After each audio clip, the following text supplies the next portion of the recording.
Opa, e aí, como que vocês estão? Vocês estão bem? Eu sou Pablo San e sejam bem-vindos a mais um vídeo.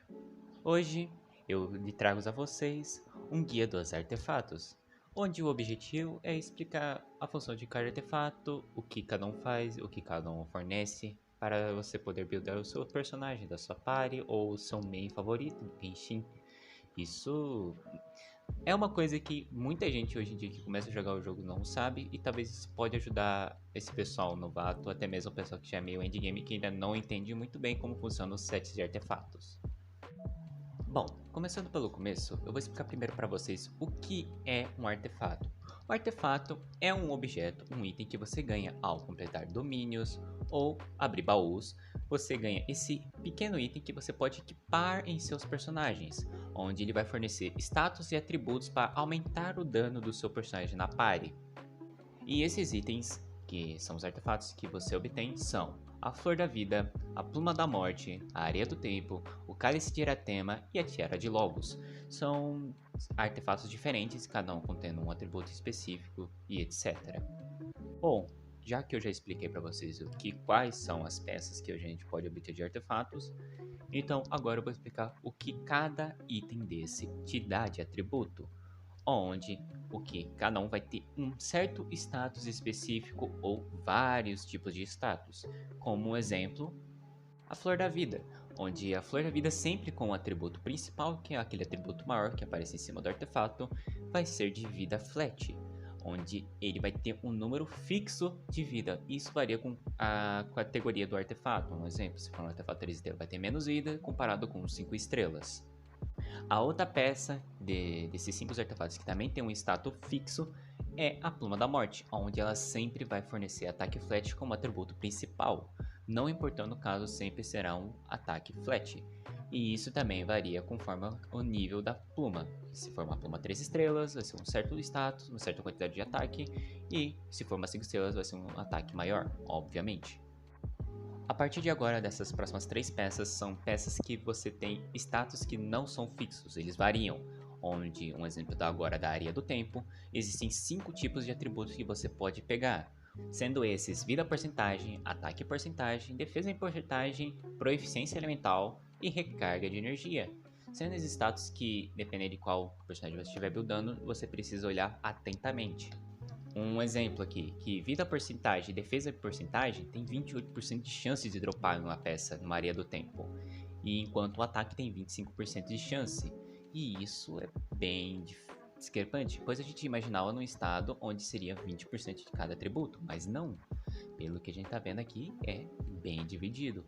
A gente pegando agora a proficiência elemental e a recarga de energia, a proficiência elemental só tem apenas 10% de chance de dropar, enquanto a recarga de energia apenas 9%. Cara, isso é um número bem baixo. Se a gente for parar pra pensar, é mais fácil tu pegar uma tiara de proeficiência do que uma de recarga, mano. Por 1%, e esse 1% faz diferença. Bom, uma coisa legal que eu vou falar agora, que é com base na comunidade procurando, pesquisando e obtendo informações conforme o tempo foi passando sobre a chance e a probabilidade de drop de cada tipo de atributo do artefato. Então, não leve isso como 100% de verdade, pois isso aqui pode ser diferente de conta por conta e isso depende de sorte também. Obviamente, esses status que eu falei agora, essas porcentagens de cada troca de atributo, é variável com a conta da pessoa ou com a sorte da pessoa, pois isso é probabilidade, não certeza. Bom, indo para a próxima peça, que é a peça mais chata de se farmar nesse jogo, que é o Cálice de Iratema, ou o famoso copo no Genshin. Cara, esse artefato tem 11 atributos principais que pode dropar, onde contém vida porcentagem, defesa em porcentagem, ataque em porcentagem, proficiência mental e os bônus elementais, e o físico também. E cara, olhando a porcentagem de drop que base coletada pelas informações que a gente obteve nesse tempo de jogo, cara, são 21% de chance de dropar defesa e 21% de dropar ataque, enquanto dropar vida porcentagem é 19%, enquanto bônus de dano, né, o dano físico e os elementais aproximadamente de 4 a 5%, mano. Olha a discrepância comparado com os outros 3 atributos que eu falei antes deles. Mano, 4 a 5%, mano.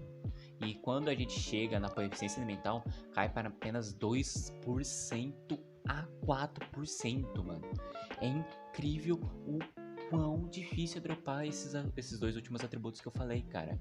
Proficiência elemental e bônus elemental é a mesma coisa de tu tá tentando ganhar uns 5 estrelas, tá ligado?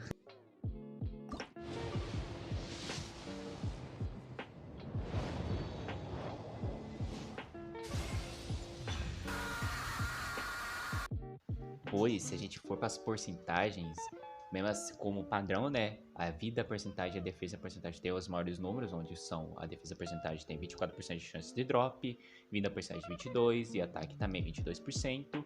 Mas quando a gente chega em proficiência elemental é apenas 5% e o bônus de cura 7%.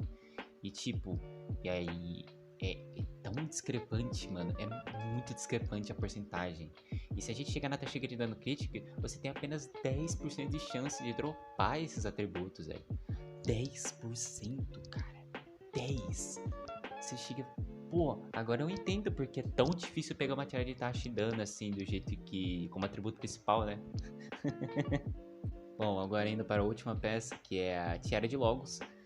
Essa peça, né, em si tem também variações de drop de atributo principal, que sendo ao todo 7, onde são os principais de vida porcentagem, defesa em porcentagem, ataque por cento, proficiência elemental, taxa crítica, dano crítico e ou bônus de cura. E tipo, são 7 atributos, é menos do que um cálice, metade, né, pra ser sincero. Pô, cara, mas de qualquer jeito, mano, é incrível que com tanta variação ainda se torna difícil pegar o status que você quer, velho. Bom, já que agora eu falei pra vocês os atributos principais, né, que é os principais atributos que você vai pegar num artefato, dependendo do boneco que você estiver buildando, eu vou agora falar os subatributos, que no mais ou menos são os mesmos dos status acima, tirando o bônus cura e os bônus elementais. Esses atributos você não pega como subatributos de um artefato. Antes de eu ir para isso, eu quero explicar o que é um subatributo. Subatributo é aquele status que você pega após você upar 4 níveis de um artefato. E normalmente um artefato ele já veio com 3 a 4 status, sendo um artefato 5 estrelas, obviamente. Então, se você for olhar, normalmente o que você tem chance de pegar como atributo principal, ele não vai vir como atributo secundário. Um exemplo, se você pegou ataque por cento como principal atributo, no de baixo não virá ataque por cento. Isso é a mesma coisa para pena, para flor, para areia do tempo, para cálice, em todas as peças no geral. Pois, se você tem um exemplo da flor que é sempre vida flat, nunca vai vir vida flat no status base da flor. Nunca vai vir sempre outros status. Agora, como eu já expliquei os status de cada artefato, o que você pode obter e o que você ganha em cada um, agora eu vou explicar que você, infelizmente, nesse jogo, você tem limite de artefatos. Atualmente, na data que eu estou gravando esse vídeo, você tem um limite de 1800 artefatos.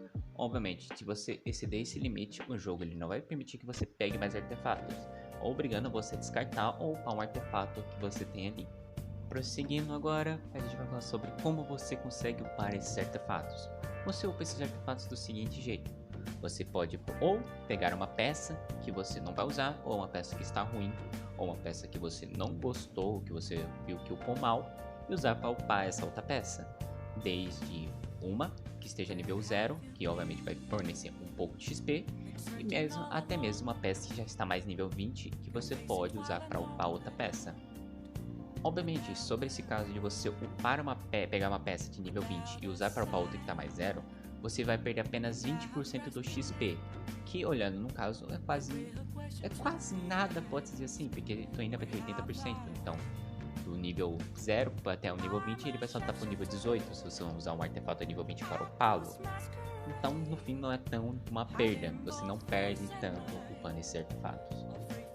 Bom, e também caso você esteja também passando por uma pequena dificuldade de mora no seu game, você precisa de mora e você tem muito artefato 3 estrelas ou 4 estrelas que você não vai usar, ou que você nem vai usar de food porque você não necessita para agora, você pode usar para quebrar esses artefatos, vender eles, né? Onde, dependendo se eles estiverem nível 0, né? 0 de XP, 0 de tudo, dependendo da classificação do artefato, você pode ganhar de 420 de mora até 2500 de mora por cada artefato, dependendo da raridade. Bom, prosseguindo agora, toda essa informação que eu já passei para vocês, agora eu vou explicar como saber se um artefato é bom ou não.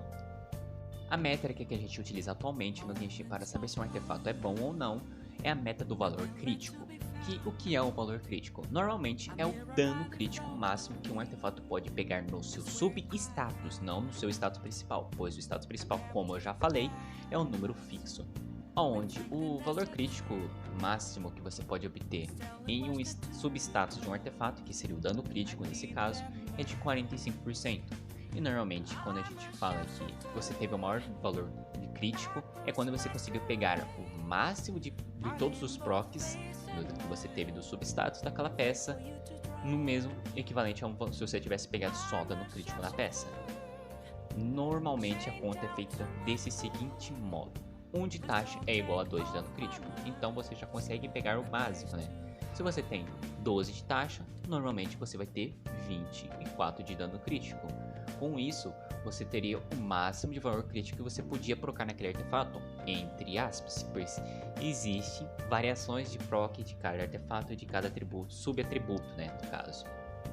Obviamente, isso não é uma regra que eu estou ditando, você pode mudar o boneco do jeito que você quer, mas se você quiser ter um melhor desempenho com o boneco, obviamente é recomendado você ver os guias que o pessoal faz na internet, ou até mesmo meus próprios guias, que eu explico para você o que é a melhor opção para cada boneco. Obviamente, o artefato que você vai equipar, né, o conjunto, né? Então, nesses casos, você vai olhar o que é melhor para o seu boneco. Se o seu boneco dá muito ataque normal, você vai colocar um set que dá o máximo desempenho no ataque normal. Se você tem um set que ele te dá muito aumento de dano de supremo, que é o caso do selo, você vai colocar em um boneco que tem maior ganho no supremo. Isso é uma coisa que infelizmente não tem como ensinar, vocês têm que ir procurando saber ou ir atrás de saber sobre os guias. A gente consegue dar um norte para vocês, mas não de dar a resposta. Pois, vamos um exemplo, talvez eu build uma skill como DPS, mas eu sei que isso aqui não é a melhor build de desempenho dele, é a build que dá mais dano, não a build com melhor desempenho. E obviamente isso varia com o boneco.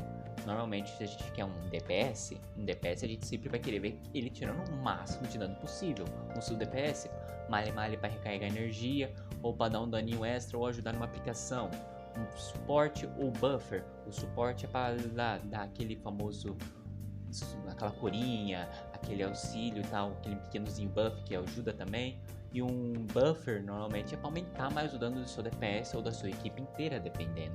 Nisso entraria no outro caso, que é classificações de time, como você vai montar o seu time, mas como aqui é o kit de artefatos, isso não vai entrar no caso. Então você vai buscar usar os seus artefatos e equipar os seus bonecos com base no que você está montando a sua equipe. Bom, eu espero ter conseguido explicar tudo, né? Eu consegui ter dado um pequeno de luz para esse pessoal, ter ajudado também o pessoal iniciante que não entendia muito bem. Eu espero que vocês tenham gostado. Eu sou o Pablo San e esse foi mais um vídeo meu. Até mais!